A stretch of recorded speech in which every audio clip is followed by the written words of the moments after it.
Hello, everybody. It's close enough to 4 o'clock, so why don't we get started? How many of you guys went to the Innistrad party last night? Thank you for waking up early enough to come to this. We had a blast last night, and it was the first time that we unveiled the look and the feel of our new world setting, Innistrad. This panel is about world building, and we are fortunate enough to have the entire Magic creative team here for this panel.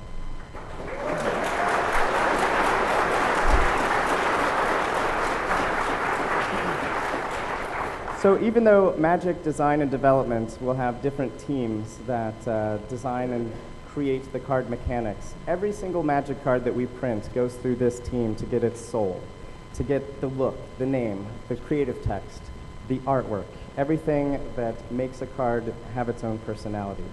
So let me introduce, or I should say let the panel introduce themselves. Oh, so I've got a slide so you remember our names, especially mine, which is super difficult. I'm Brady Dommermuth, and Senior Creative Designer.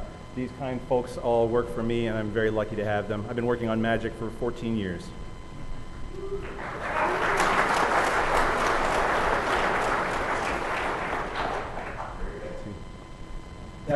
Right.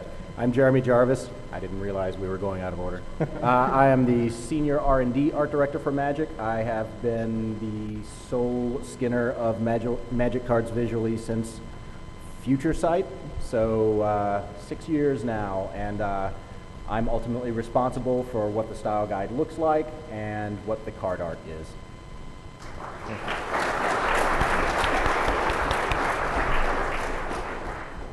I'm Richard Witters. I'm the in-house concept illustrator. I've been working with these guys for about 4 years and managed to survive it.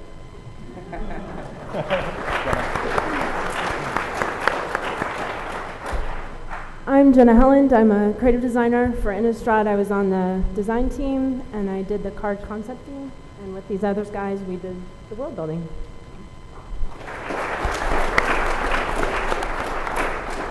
I'm next. Hi, I'm Doug Beyer. Hi. I'm a creative designer for Magic. I've been at Wizards since 2000, so I'm writing flavor text since about Odyssey, but I've been actively on the creative team since actually about Future Sight also. Yeah. Came on kind of with Planar Chaos a little bit. I worked on the creative text for Innistrad and world building with these guys, and that's it. I write a web column. I'm Adam Lee. I started off as a freelance writer for Names and Flavor since Cold Snap, and then I got hired this February. I came in actually in 2010. I worked as a contractor for Wizards and then got hired in February, and now I get to build worlds with these fine folks. So, I'm Mark Purvis. I forgot to introduce myself at the beginning. I'm a senior brand manager for Magic, and I'll be the moderator. But right now, what I'm going to do is I'm going to turn things over to Brady, and he's going to walk you through, in general, he's going to talk about how new worlds are created for Magic the Gathering, and then there's going to be a part where we do a deeper dive into Innistrad specifically. And then afterwards, we'll have a Q&A. But right now, here's Brady Dommermuth. Hey guys. So the creative team doesn't make a habit of appearing in public, so here are all of us, and we're kind of noobs at this, so please bear with us. By the way, we were kind of worried that since it's over in the Sheraton and since it's late on the last day, that no one would come. You guys are awesome. Magic nerds. Thank you, are the seriously. best nerds.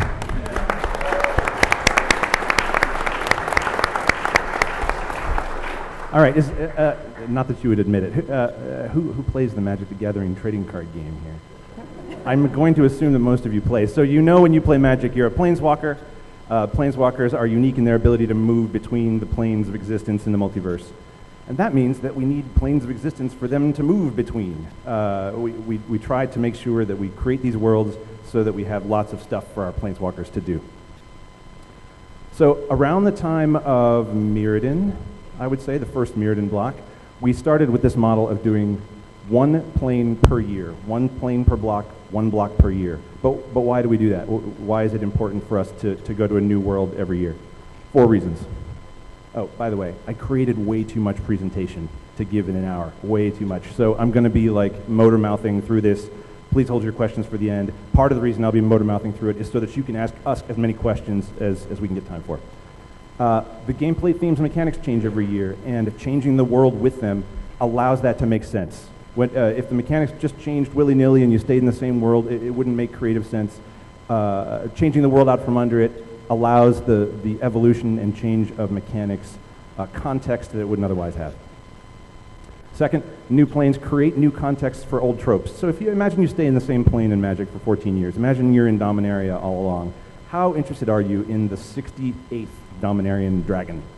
Maybe you're somewhat interested. Maybe that's awesome. But when we create new planes, it allows us to revisit these tropes and patterns and flavors that we know players love, but wrapped in a new skin, in a new envelope. Third, planeswalkers need lots of cool places to visit. That was what the first slide was about. We want to make sure that our planeswalkers always have a good reason to move to the next place. And planeswalkers, for what holds true for planeswalkers holds true for players as well. And finally, Magic players love and expect novelty. You know that the Magic the Gathering game is a content fire hose. We blast you with new cards every few months, and Magic players are unique in their ability to absorb that and want more. So this is a big question. Which comes first, creative identity or mechanical identity? The answer is both. Either. We've tried any number of different approaches. Some blocks have started with a very dryly mechanical premise and get a creative treatment in response to that premise. An example is Zendikar. Zendikar started with Mark Rosewater wanting to do a block all about the land card type. He had no idea what it should be, what it should look like world-wise. That was up to us to decide. A counterexample would be Innistrad. Innistrad began with a creative premise, which is our desire to do a gothic horror-flavored set, and all of the card design processes fell out of that. We've tried both extremes and most of the territory in the middle as well. Purposes of Magic world building. So most authors will tell you that world building is maybe a little self-indulgent. There's a nastier word for self-indulgence, and I'll refrain from using. Because world building is often done in excess of the needs of the story. The unique thing about Magic is that world building is never wasted. Magic has an infinite desire for more and more world detail, because our purpose is to serve cards, not to serve stories. Of course, we want to serve stories as well. We want to make sure that we're creating fertile ground for stories to be told. But the primary purpose of Magic world building is to create hundreds and hundreds of cards. So for example, the whole team shudders at the sight of the Grid of Doom. The grid must be filled. No matter what kind of crazy setting we're going to, if we don't have an answer for every slot in that grid, we're setting ourselves up for misery and trouble. Now, as Magic nerds, you know that some of these slots don't get filled, like large green flying, but most of them do. And they don't need one answer. There's not one answer per box up there. There's 3 or 4 or 5. And that drives a tremendous amount of the world building we do. If it means violating the premise of the world to fill the grid, we must do it. If it means expanding our initial definition of the world in order to fill the grid, we must do it, because the world building is all about creating cards, and if it doesn't serve that need, then it's superfluous. Second purpose of Magic world building, set the stage for storytelling of all kinds. Now, you know that there's been tons and tons. This is the bookshelf in the creative team area, by the way. This is every Top Deck and Duelist ever printed, every comic book ever printed, an incomplete collection of the Dengeki Mao Japanese manga version of the Purifying Fire novel, and all 64 Magic novels. That top shelf is 2 or 3 deep. So a lot of people don't think of Magic as a storytelling game, but oh my God, have we told a lot of story about Magic.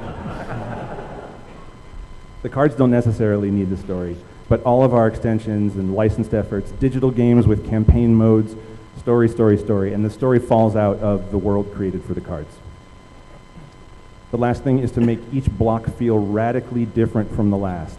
Now this is a card player thing. For a lot of card players, including me, when you're playing the game, the flavor kind of slides off the cards. I have this puny little pickled penguin brain, and I'm too busy calculating cost and effects to read the flavor text.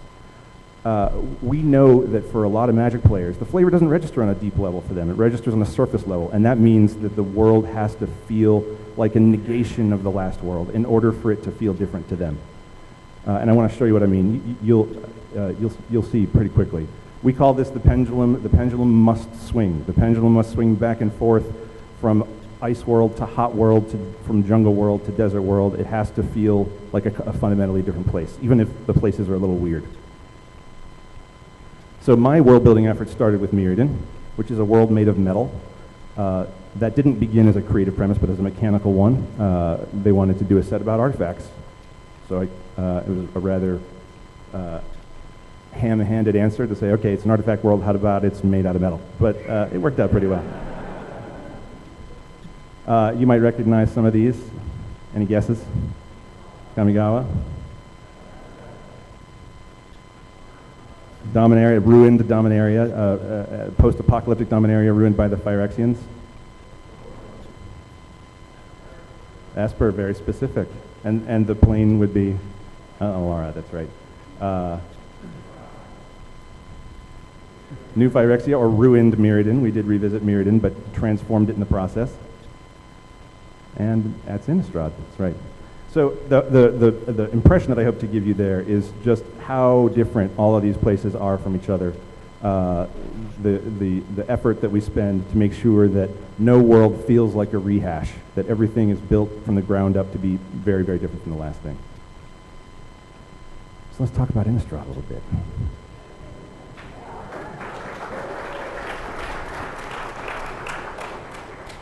Did any of you get pictures with Liliana Vess last night? She was she was really cool about it. She was kind of dumbfounded, but very friendly and professional. It turns out that she's primarily a Spanish speaker. So we were thinking about whether to give her story notes about the character, and we were like, nah, just have her take pictures and smile. So Innistrad began with our desire to do a Gothic horror premise. Where did the Gothic horror premise come from? If you can believe this, it came from Odyssey. After Odyssey came out, Mark Rosewater and I were talking about how we felt it was a wasted opportunity. Not that the Odyssey set was bad. I love the set, I love the block. But Odyssey was based on these graveyard-flavored mechanics, flashback, threshold, madness, and it didn't have a theme that was related to the graveyard. What? So we talked for a long time about how if we had Odyssey to do over again, it would of course be a block all about the graveyard. And we kicked that idea around periodically for a long, long time. And that's where Innistrad was born. Gothic horror was important for a couple of reasons. I wanted it to have a little bit of romanticism because I wanted to distance it from New Phyrexia, which is also a pretty dark place. I didn't want it to be too modern of a piece of horror because New Phyrexia is so weird. And so aggressively, industrially evil that I wanted a little bit of lyricism and familiarity for Innistrad. So what you're seeing here are some style guide images that we came up with. Typically we don't show those. They all live in a document that looks like this. And there's a stack of these on my desk. We've been doing these for 8 years or so in this form. The first half of each style guide is all visual reference. The second half is all reference for writers. It's just a giant wall of text, about 30,000 words worth.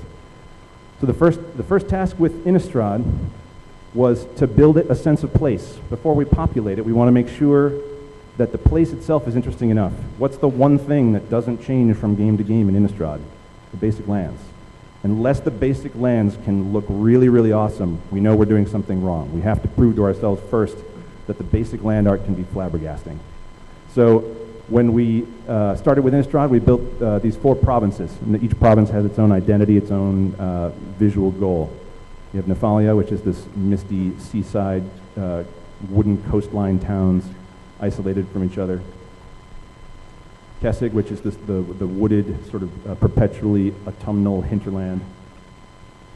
Stensia, which is maybe the most reminiscent of straight up sort of Transylvania Gothic horror that you might be familiar with, and Gavany, the stronghold of humanity, which sort of resembles an English moor dotted with small villages.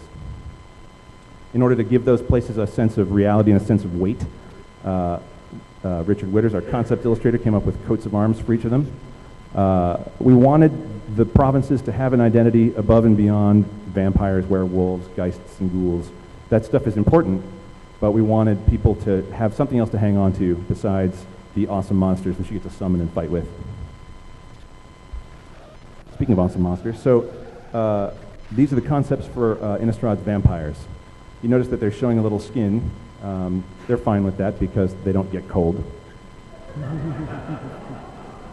The vampires are ostentatious, they're hedonistic, and they've always considered humans to be adorable little pieces of livestock. That piece in the upper right was one of the first concept illustrations we produced for Innistrad where my own feeling was, okay, we've got it. We're onto something. That's a Steve Prescott concept. Next up, we go to our necromancers. There's no mad science in Innistrad, because who needs science when you have magic? But these mad alchemists and necromancers create all kinds of stuff from dead flesh, including that guy who's had his face aggressively punched in. And the cute little homunculus in the lower right. Not to mention, you can't have a tricorn hat world without a tricorn hat zombie. And there's a zombie drake sort of constructed from parts there in the upper right. Next up are our geists. You can't do Gothic horror without some good old-fashioned ghosts. The geists in Innistrad are all 5 colors. You have read Mark Rosewater's column probably telling you that geists are white-blue, and they are. They're heavily in white-blue, but you'll see geists in red, black, and green as well. And you'll see them on the benevolent side aiding humanity as well as on the malevolent side trying to do their haunting. There's some more Geist concepts. In particular, you see black on the left and green on the right. Werewolves. So we talked a lot about werewolves because they're treated in so many different ways in other properties and other games and fiction. A werewolf might become a wolf who runs on all 4s, or a werewolf might wear a top hat. Thanks for that, Gabe and Tycho. We wanted our werewolves to capitalize on the thing that I believe makes werewolf stories run, which is the sense of being overwhelmed with so much fury that you can't contain yourself anymore and you become just a mindless killing machine. So these werewolves don't speak. They don't have what we would think of as sentient thought. They don't even have opposable thumbs. The werewolves of Innistrad enter a fugue state when they are in werewolf mode, and when they come out, they have very limited memory of what they did. We had some long and embarrassing talks about female werewolves.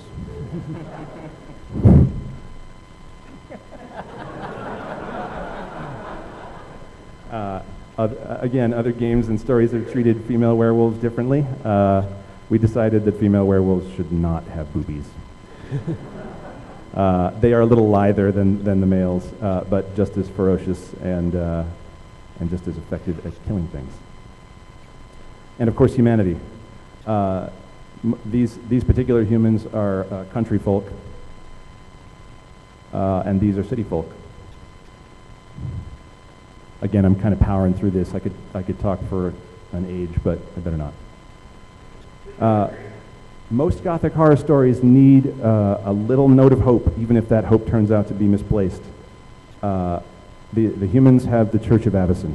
So Avacyn is an archangel who is a living covenant of the balance between good and evil here on Innistrad, and Avacyn has gone missing. Most of the populace doesn't know that yet, and most of the clergy doesn't either. Avacyn's wards and blessings are strengthened by feeding more and more mana into them, and now the wards and blessings are beginning to fail. These are clerics of the Abyssinian Church. You can see that symbol on the banner to the left. And on that giant mace in the middle, that is the silver collar of Avacyn. Because if it's a good Gothic horror story, you need a holy symbol to ward things off. The silver collar is the holy symbol of Innistrad. It represents Avacyn's power over the darkness. Also in operation in a bunch of Gothic horror stories is the power of the moon, the pull of the tides, what happens under moonlight, what the moon does to wolves. Innistrad's moon is made entirely of silver, which is convenient since silver also has some significance in those stories. There's the markings on the moon. We wanted to make very sure that we didn't just do Earth's moon. The markings on the moon suggest the shape of a heron. And the heron symbolism is also associated with Avacyn. They refer to it as the moon bird. Avacyn actually means moon bird in, what is it again, Jenna? Is it ancient Dutch or something? Danish? Something like that. We do build in tons and tons of little linguistic Easter eggs for word nerd Magic players like me, and Avacyn is one of those. Backing up here a little bit, you saw the clergy here, and this design was the basis for the Lunarch. The Lunarch is sort of the Pope of the Abyssinian Church, if you want. He's the lead clergyman. His name is Micaeus. You might have seen Micaeus's card at the party last night. Now, that's the 5 main tribes of Innistrad. Those are the things that we know that players are going to be familiar with, the things that feel like warm, comfy blankets in a Gothic horror world. Well, as comfy as you can get in a Gothic horror world. But there's tons and tons of other creatures that need to be concepted. It goes back to that notion of needing an infrastructure that supports many, many hundreds of cards. So we couldn't stop with just those tribes. We have to make sure we know what the bears and pigs look like, what the hellhounds and dragons look like. And the note earlier that I made about having new contexts for old creature types, you can see how that dragon's design is influenced by the Gothic horror look and feel. Giant toad monster there. I could tell a long story about the undertoad, which is what I thought the undertow was when I was a kid, but and even the griffin has its own sort of owl-like look there. The griffin was used as is on a oh, there it is. So this is where you bust out your smartphones and cameras if you like. I'm gonna show you some brand new Innistrad cards. Maybe ask the team to come up with things to say about them on the spot. That'll be fun. There's a couple in here from the party, but there should be, what is it, 8 new ones, something like that. So you can see the way that the concept just plays directly into the cards. That creature design is Steve Prescott's, and when we ask for a griffin on the card, we tell the illustrator to consult page blah of the style guide, and he's off to the races. The important part about this card is not necessarily the griffin itself, but the backdrop there, which suggests that this griffin is a sort of guardian of the abbey around which it flies. And there's a quote that begins to characterize Micaeus there. Let's see if I can put some of my team members on the spot here. Richard, you want to talk about Creepy Doll a little bit? Jenna has the better story about Creepy Doll. Sure, go for it. Okay. So when we started the design team, because we weren't going with a mechanical basis, we were going with the flavor, Mark Rosewater had the team sit down and we wrote out every horror trope that we could think of. And then I came up with a list of names based on those. And then the designers designed cards based on those names, which was a fun exercise. And a lot of those names and cards that were designed from them are found in this set. And this is one. Mark Rosewater really wanted a creepy doll. And in fact, I think he brought it up on the very first design meeting. We got to do a creepy doll. So here it is. Is that when he made you listen to a song? And we listened to a song. Is there some song that he played for us called Creepy Doll. We listened to it twice. Wow. So, yep. For those of you who are super tuned in, you know that this is an original piece of art that we gave away at the San Diego Comic-Con Magic Panel. Jeremy, who's the artist? Oh, I'm sorry, it's right there. It's Matt Stewart. Yeah. There's my little homunculus. That was a Steve Belladin concept, is that right, the homunculus? We like our homunculi to be a sort of touch of levity in Magic. They're wizards' creations built from flesh as little servant creatures. Anyone want to talk about little Oglor? Oglor God, till Master return. No. We're always looking for ways to inject humor into Magic, and it's kind of easy with red. They've got goblins. Goblins are hilarious. They blow themselves up. Great. Job done. With blue, it's a little harder. Blue takes itself very seriously. So we're always looking for any kind of opportunity to have a little fun with blue. Blue has a lot of assistants and lab techs and servants, and in particular the homunculus is kind of like a magically created servant race. And so it fits right into the feel of kind of the Igor role of, master, must create life for the master. And that's kind of like what the homunculus race does in Magic. It's got this big old eye that kind of like tears up adorably. And Blue is either smart or aspires to be smart. Yes. he kind of wishes he ran the program, and while Master's away, he does. Yeah, so first off, we talk about looking for avenues of levity for the game, but every time one shows up, so the way our process works, very bare bones, is we send out art descriptions that refer to the style guide or at least live in that headspace. Each card is assigned to a specific illustrator. A sketch comes in, the team comments on it, and I distill that down and decide what to pass on to the illustrator, making sure that like the mechanical needs are filled, like if it flies, that it looks like it can fly, and that it lives in the appropriate headspace. And so we'll try to do something funny. Everybody will sign off on the concept. The sketch comes in, and there's like 5 a-holes going, I don't know, this seems pretty dumb to me. And it's like, what did we just talk about? What did we just talk about? The team razzles me for being kind of an enemy of humor, and it's true. I would rather be dead than try to be funny and fail, right? Like there's nothing worse than trying to be funny and failing. So oftentimes I'm the fearful one who's like, we shouldn't try this. It might not be funny.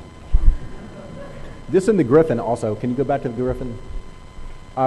Brady quickly said that if there is one of those boxes that needs to be checked, and it's not in a good headspace for this world, you betray the world and you check that headspace. I can't really think of any examples of horror tropes involving the Griffin, the Grimm brothers and the owl-headed Griffin. We had to have something, mid-sized, white that flew, and so in those occasions, to stop it from feeling jarring to the setting, we would do it with the approach to it.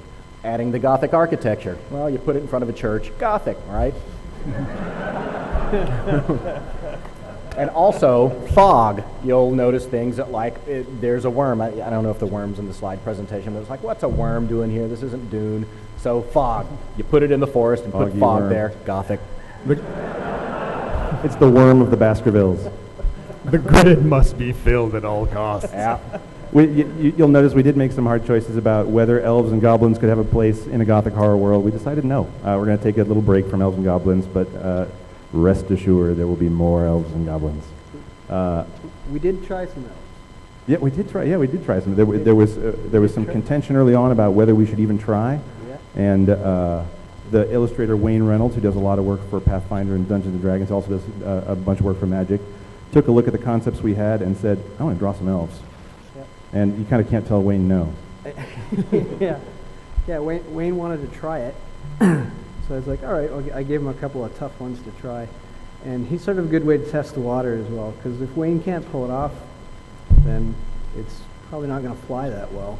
A lot of times I noticed you guys leave wiggle room in the style guides for cases like that, but in this case I noticed that you actually wrote out that elves are extinct on this world. It's true. We like to build little Easter eggs into the style guide material that allows us to explore things later. If the elves are extinct here, that means that there were elves at some point. That means there's more to learn about the world than the cards show you. One of the reasons why I don't like showing these is because they have tons of detail that we can use if and when we ever revisit the world. And if I tell you now, then you'll be bored by it later. Innistrad carriages run on elf fossil fuel.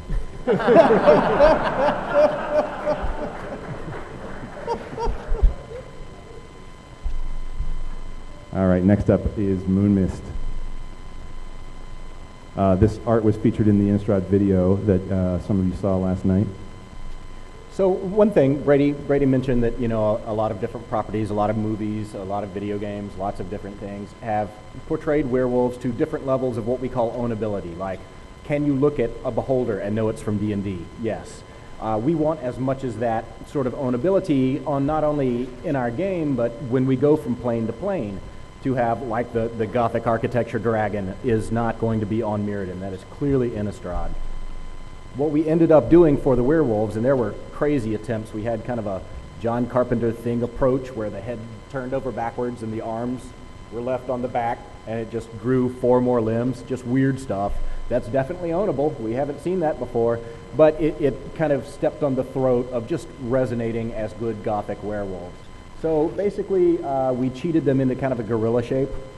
You can see it clearly on that concept page. I should have interjected then, but they're very, very front heavy, and the legs are way less useful. And it's pretty clearly, wait for it. Pretty clearly. Wait for it. There we are. One more. Gorilla. I also, for some reason, got this hair up my butt that they shouldn't just have hands to do things with, and went through, like, I had Steve Prescott and Richard do, like, I don't know, all kinds of studies to get the thumb just useless enough that they can't, like, comb their hair or pick something up. Yeah, that upper right concept there was Steve Prescott saying, fine, look, no thumb, see? Look at where the thumb is. Stop saying that. For some reason, that was just super important to me. Let's try to get all the way back to Moon Mist. And Moon Mist gives you the indication that you can do some shenanigans with Transform. Of course, whenever we establish a new keyword, we give you new things to do with it. Next up, this was at the party last night. This is the vampire matriarch, the most cruel and most hedonistic of the vampire matriarchs, Olivia Voldaren. The funny story here involves a European product. Somebody want to talk about that? Okay, it'll be me. So we come up with our own names for all the characters, and all, you know, a lot of the style guide world building process is developing lots and lots of nomenclature that our card namers and card flavor text writers can use. So we came up with 4 of the names of the 4 most prominent vampire bloodlines, and one of them was Voltaren. When we sent the name to our translators, they got a chuckle out of it because apparently Voltaren is a very popular analgesic pain cream in Europe. They're like, you don't want to call it Voltaren. It's basically European Bengay. So we tweaked it a little bit and got some distance from that. We work with our translators to make sure that we're not gaffing. Although occasionally we'll be taken off guard. Some of you might know that Sadek, the vampire leader of House Dimir on Ravnica, means something really dumb in Polish. We don't print cards in Polish, so we didn't know. So some forum readers might congratulate themselves about this a little bit. The storyline forums predicted Ghost Quarter as a reprint in Innistrad, and sure enough, we thought of the same thing. Great minds think alike. Here's Micaeus, the Lunarch, one of the very few people who knows about what happened to Avacyn, although he's certainly not telling. Jenna was saying that, you want to talk about that card from the party? Oh, yeah. At the party last night, they were handing out letters from people in Innistrad. I don't know if any of you saw them, but one of them was, sort of flavor snippets, and one of them was from him, and he ordered an edict saying that they had to cover the windows of the cathedrals and bar the courtyard gate, and no one without permission from the Chaos himself is allowed to look upon the Hell Vault. I don't know. I doubt they know much about that. You will certainly be hearing more about the city of Thraben. The city of Thraben is at the center of the province of Gavany. Thraben is also the home of the Cathedral of Avacyn, which is at its very center. And in the courtyard of the Cathedral of Avicen sits a huge chunk of moon silver, about 60 feet high, that Innistrades call the Hell Vault. But we're going to talk more about that later. Anybody have a guess as to why the candles don't catch his robes on fire? Magic.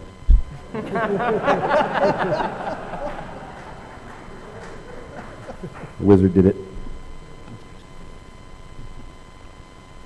Vampire Interloper here gives what we like about this piece of art is it shows that the vampires are fairly ostentatious, not at all ashamed of showing off their bodies because only silly weak humans find Innistrad to be a little chilly, and he gets to just sort of float above the village looking for his next target. You talked about there being 4 families of vampires on this Yeah, one. there are 4 vampire bloodlines. Let me see if I can. No, of course I know them offline. The four most prominent vampire bloodlines are Voldarin, and Olivia Voldarin is the progenitor of that bloodline. The other bloodlines are Falconwrath, Stromkirk, and Markov. So it's actually interesting. Yeah. Oops, That's spoiler. right. That'll actually become obvious through other things. And plus, you guys, we've already announced Dark Ascension, and you've seen the art. So, the temperature thing on the plane, that was actually a deliberate decision. And these are the sorts of things we're paid to sit around and argue about. How cold should it be? And we like we're always careful about in costume design, especially if it needs to be like townsfolk or the blacksmith, that they don't come back looking like potato farmers from the 17th century or whatever. It's just not appealing. No, pun intended. And so having it a little colder gave us a better reason to design some more interesting clothing for the straight up townsfolk humans, and allowed us to contrast that with the vampires, which is nice. And it gives us a reason to always have stuff seem kind of misty and foggy and, fog banks over the moors, as opposed to, how, as soon as it's hot at all that evaporates. And so we made that executive decision that it's cold here. Right, and vampires, although they would prefer to wear their own finery and strut about, they can easily disguise themselves as humans and move among humans if they need to. And now I have to do all this scrolling again. The costuming helps distinguish from Mirrodin too. I mean, remember like the look of the Auriok or the Volshock. They show a lot of skin. The Auriok have like very golden color because they live in the giant plains of Mirrodin. They get a lot of sun exposure. They have a lot of gold in their built into their bodies. I think the costuming of Innistrad helps clue you in that you're completely in a different place. It's another way to contrast, swing the pendulum. The next card shows a procession of ghosts moving up the spiral staircase toward Avicen's Eyrie. The central spire of the Thraben Cathedral is Avicen's own home, and it's protected by the benevolent ghosts of the dearly departed. This is the rarest new card I have to show you today. The 2 mythic cards I showed were also seen at the party. There was some talk about Magic players like patterns, and I am one of them, so I say that with great love. And because Magic players love patterns, I like messing patterns up to aggravate Magic players, meaning that as the Magic player brain says there must be 1 tribe per 2 allied colors. There must be 1 tribe per allied color pair. And that is generally true, but like I said before, we made the conscious decision to allow Geists of different kinds spread across the 5 colors. And the reason why we like that is because we wanted our Geists to haunt for different reasons. A red-aligned Geist might haunt out of revenge or unfulfilled anger. A black-aligned Geist might haunt out of unfulfilled ambition or greed, and so on. And this is the last card I have to show you today, and then we'll start getting some questions. This burly ironsmith has a little secret. You like my fancy PowerPoint animation there? It's pretty hot. It took me like a half an hour to figure out. So there's been lots of talk about the double-faced cards, as I'm sure you know. Suffice it to say that this team does not deal with the vagaries of the rules and tournament play. We're not really going to be able to answer your questions about drafting. We do have great faith in the designers and developers, though. Those issues about drafting and sleeves and limited play and how this is going to work were debated in R&D for months, and we would not have published the double-faced cards had we not found what we believe are sufficient answers. But thanks to your team, we understand now why he has not been able to comb his hair. Sure, yeah. It's true. Jenna, you want to talk about the two double-faced card story opportunities a little bit? So when concepting the cards, we wanted to make links, visual connections, obviously, between the beginning and the front side and the back side. So it was sometimes leaving it to the artist, because we have brilliant artists, and being, through hair color or eye color or situation, make sure that we can tell that the person on the front is the werewolf on the back. In this case, it's a broken door, I believe. And the eye scar. We got two visual cues. Chris Muller won with the eye scar. It wasn't in the art description. But if you're like, we need these two things to be clearly the same thing in different states, we saw like 6 sketches of eye scars. And we were like, no, we already have one. You lost. Yeah, the double-faced cards, part of the reason why we valued them on the creative team is because they do provide this unprecedented opportunity to show the before and the after. One thing that's really frustrating about working on Magic cards creatively is that Magic cards traffic in still images. You get one moment of time.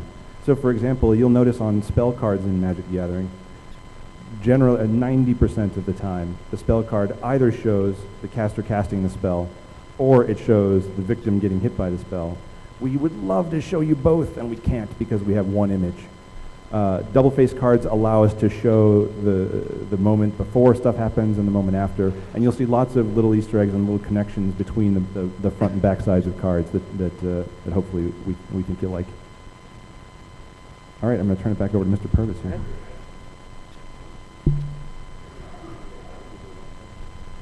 All right, so now we're to the Q&A portion of our panel.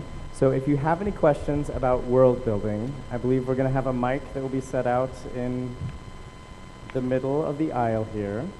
One thing that I wanted to say while people were lining up for that is when we thought up this panel, we said to PAX, we said, we want to give something cool to everyone who comes to our panel.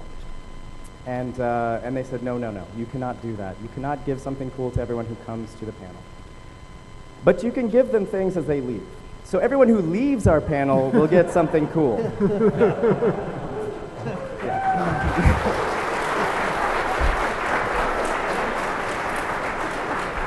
Please don't leave yet, though. Yeah, did you just incentivize them all to leave? I think that's... It's not until we're done, so you got to stay for the whole thing, sorry. But at that, I'm going to turn things over to the first person with a question. First of all, I want to say that the flavor of this set is amazing. I'm super excited. I can't wait to get my hands on it at the pre-release. Thank you. I was wondering, I think it's really cool how you've sort of taken these existing myths about, werewolves and vampires and stuff and woven them in. I was wondering, where does this icon of sort of the protector who's abandoned the people, where does that come from in terms of daddy issues? It was a different story, but all right, that was it. So even with a world as dire as Innistrad, you have to introduce some new conflict. You have to give some sense of something happening. If this world has always been grim and dire and terrible, then it has to get grimmer, direr, and terribler. For us, removing the guardian of the balance between night and day was the clearest and most satisfying way of doing that. I know that some storyline forum posters and whatnot have found similarities with the story of Sarah or with the story of the Asha in Bant and the Plain of Valara. pure coincidence as far as we're concerned. Well, Thanks. Thank you. There's one other thing, don't leave just yet. Each person, we wanted to give each person that asked a question a souvenir. So everyone, while we can, before we run out, everyone in line who's asking a question, will get a piece of paper, and it will be a piece of concept illustration from Innistrad, original art from either Steve Prescott or Richard Witters. So Yeah, we've never Micro- ever given away original concept illustrations before, so makes me nervous.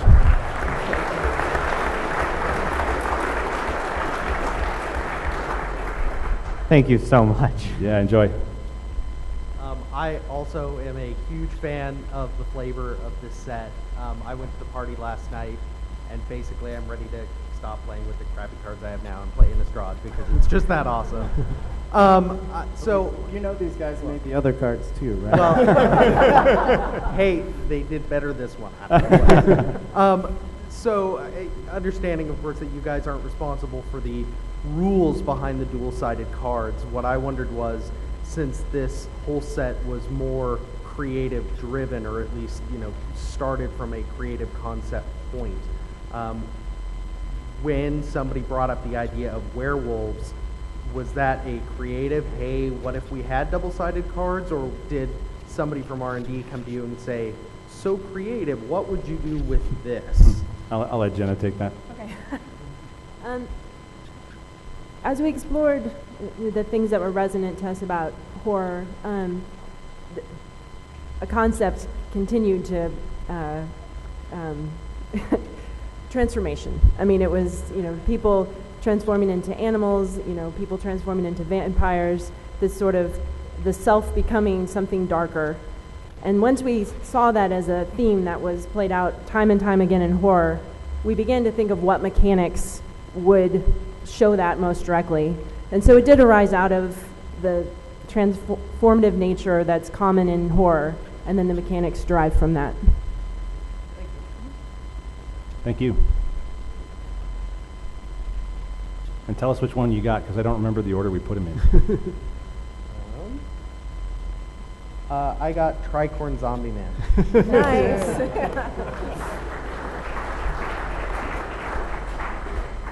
Hey. Hi. I'm a big Magic nerd, but I've only been playing for a year, so you'll have to excuse me because this is How did you start? I actually got, a booster, the little starter packs in the PAX swag bags, because we do PAX every year for our web series. Excellent. And my friend Brian was like, hey, you want to learn how to play Magic, and shuffle two together? And that was last PAX Prime. But I'm a big nerd, and I'm like, ooh, rules, strategy. So it took. But, so this is a question about an older block, because obviously since I've been going back now, and the one block I wish I had been around to actually play when it came out was Ravnica. I really love the flavor of Ravnica. So, even though it's not about Innistrad, I'm sorry, what are the chances you guys will ever do some kind of massive connected world, deeply political block like Ravnica with all the machinations and stuff, or ever come back to it? We just went back to Mirrodin. Yes. We feel like we've been building these planes just long enough now that it's not too fresh. It's not, it still has legs, but it's not, raw still. And so we went back to Mirrodin.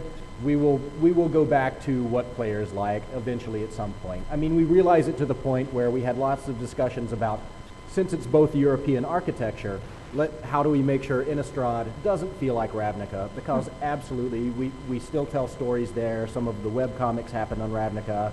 Some of the load screens were set there.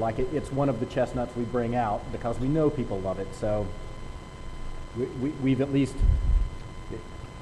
it'll happen eventually. Chances are pretty good. Yeah. Ooh, I'm very excited.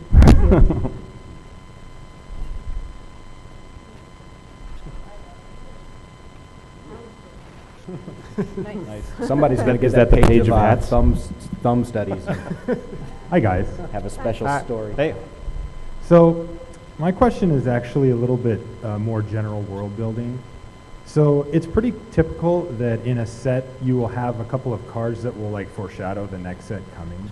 And I realize that you guys aren't the ones that are actually doing the design of those cards, but when those are brought to you or when you're in the meetings to discuss those cards, you know, one of the things that you said earlier was that you really try to have a massive difference from set to set so that it actually feels different. How do you guys kind of smooth over those boundaries where you don't have one card that's just sticking out, flavor-wise, just going like, oh man, this looks like it's from a completely different block, because it kind of is. How do you guys do that? That's a great question. Those cards are a giant pain in the ass. Yeah. We spend more time on the cards that are meant to cause sets to dovetail together, take more time and more planning and more negotiation. One way in which we try to do it is to make sure that the creative contexts are different enough that even if there's a linkage, the linkage might not be obvious at first. So for example, Kamigawa contained a bunch of spirits that are quite different from the spirits that you see on Ravnica. And the cards play beautifully together, even though their creative contexts are so different that it might not be obvious on the face. Okay. Thanks for everything you do. Thanks. Really short. Okay. Hi, I've been not playing the entire way through, but I got introduced to Magic back with Ice Age, and I remember when Mirage first came out, it was really nice to see brown-skinned people on cards, because I think up until that point, the first Disney black film was Lion King, and I'm not a talking lion. So last night... Then I am really high right now, man. Wow. I really wanted to go to the thing last night, but I had to choose between that or the Gay Gamer panel, and with all this talk of transformation, when can we expect to see some queer characters in the Magic world? Thank you. We do think about that. For the same reason, I'm scared of trying to be funny. I don't want to include a token gay character. I think that would be terrible. We'll include a gay character. Make it a creature card, not a token. Well played.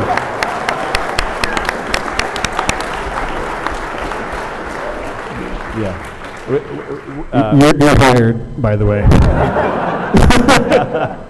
Right. We want to make sure that not if, but when we include gay characters, that that they are every bit as they're not defined by their gayness. That they have a good and valid reason to be main characters in the game, just like our others. We're still looking for the opportunity. I can't make any promises, but we do look.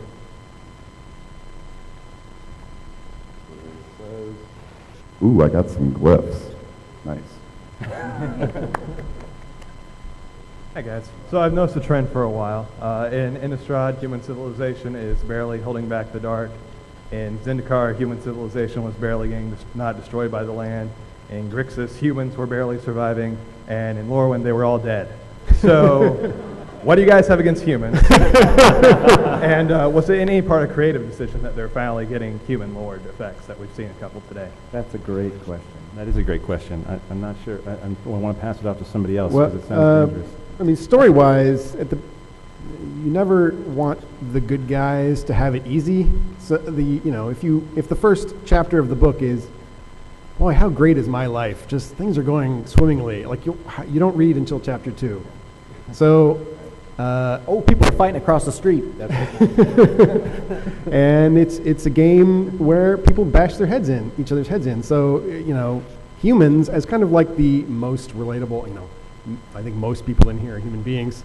It's the most relatable symbol of the good guy or the protagonist. We do a lot of awful things to them. It's true. We like to torture our protagonist, and our protagonist is generally a relatable race like human beings. They're just really, really fun to do horrible things to. And I think I might have said too much just then. But that's just that's part of basic conflict for stories. We want there to be action and conflict for every story. That usually means someone's life is on the line, or in our case, entire races. And sorry, human beings. But we also, another way of thinking about it is that the main character in a Magic setting is the setting, and because the setting is the character that players know best, something has to be happening to the setting itself. And that causes us to jack up the stakes on the world, even when we don't necessarily want to. We need to find a conflict that exists over and above the conflict of an individual character, or over and above the conflict of even an individual place within the setting. Instead, something is happening to the entire setting every time. And that's, for the Magic players who aren't invested in the flavor side, that's what registers with them. And that causes us to to fall back on. I call it the periodic catastrophism problem. You vary it from time to time, though. I mean, in Alara, you destroyed 5 worlds. No, we smashed them together and made a new one. I got necromancers. Nice. Hi. I was just wondering, since I only have so much disposable income, I never read the books, so I get most of my story information from the cards themselves. I'm wondering, how do you decide which cards get flavor text and which ones don't? That's a great question for maybe Doug, since... In most cases, we'll put flavor text anywhere that there's room, which means if there is a lot of rules text on the card, or there's a lot of reminder text on the card that kind of fills up that text box, then we're just sad and we don't put flavor text on that card. Believe me, we want to. We're looking for all the space we can to fill up these cards with as much flavorful story material as we can. We generate that huge document. We write hundreds, tens of thousands of words. We really want to show it to you. And this is partly why we've started to put the Planeswalkers guides on the web, is to take all the material that's been generated in that and get it out there, because the cards are only so much of a venue. There are a couple occasions where we decide not to put flavor text on a card when there is room. In the core set, for example, sometimes we will highlight a staple effect, like your giant growth or whatever, by distinguishing it by not putting flavor text on it. But that's the exception to the rule. Most of the time, if there's room, we'll jam it in there. So Adam Lee started on the team as a creative writer for flavor text. Can you ever think of times where you had to come up with a trick in order to get your flavor text to fit on a card? Yeah, it's actually, it really helped me as a writer. It's another way of looking at it. Generally, the writer, you have tons of words and tons of pages in which to just luxuriate in your own sort of wordiness. Flavor text is the opposite of that, where you're trying to distill, maybe a 100-word concept in your head down to, 40 words, and it's a neat puzzle. I really enjoy it. There's a lot of cards where you have one line of flavor text, and you've got to try to come up with something awesome. And so when you hit it, it's like striking gold. Have you guys enjoyed the Planeswalkers guides on our website? Have you read those? Yeah. Well, I think you guys do a great job, and thanks very much. Thank you. Thank you. We're going to take a question from the lady. Creepy doll, all right. Take a question from the lady in the front row first. One, I really enjoy all the story building that you guys have done with the art and things over the years. As a writer, there are certain characters I find really easy to write for, and certain ones that I'm like, ugh. Is it the same way with the art for how different the different mana types? Are there some that you find much easier to design the concepts for and to move forward with the illustrations? Yeah, sure. I think that question applies to not just the illustration, but like you said, the writing in general as well. Definitely some parts are a lot tougher than others. I remember when we were doing Shards of Alara, the one that we really had a tough time doing was Esper. And we literally were just banging our heads off the wall. Like, do you remember what Gabor said? It was probably a swear word. Every other word from Gabor was a swear word. He asked me how it was going, and I said, I think it's going pretty well. And he was like, I agree. I think it goes pretty well, but blue is the big suck.